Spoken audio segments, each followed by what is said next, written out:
Masih ingat dengan kisah seorang kakek di Medan yang viral di media sosial lantaran becaknya dibawa kabur oleh penumpang. Kisah Pak Abdul rupanya sampai kepada YouTuber ternama Indonesia, Arif Muhammad atau akrab disapa Mak Betty.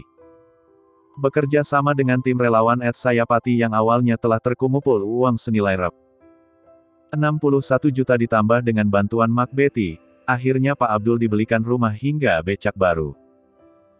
Momen pemberian rumah dan becak baru itu kemudian dibagikan lewat akun Instagram Mak Betty, @arifmuhammadet_, pada Selasa tanggal 24 Agustus tahun 2021. Masih inget gak sama Pak Abdul yang waktu itu becaknya hilang?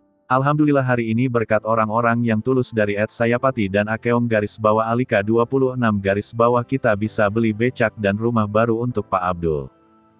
Makasih yang kemarin udah nyumbang untuk Pak Abdul, semoga kita sehat selalu, tulis Arif Muhammad dalam unggahannya. Dalam video, Pak Abdul begitu bahagia sekaligus terharu setelah mendapat hadiah becak dan rumah baru.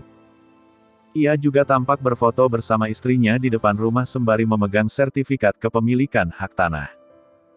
Di video berbeda, istri Pak Abdul menangis sembari memegang segala perabotan yang ada di dalam rumah seperti tempat tidur spring bed dan rak piring. Pak Abdul dan istrinya tak menyangka bisa tidur menggunakan tempat tidur yang nyaman, bahkan selama ini ia tak mampu untuk membelinya.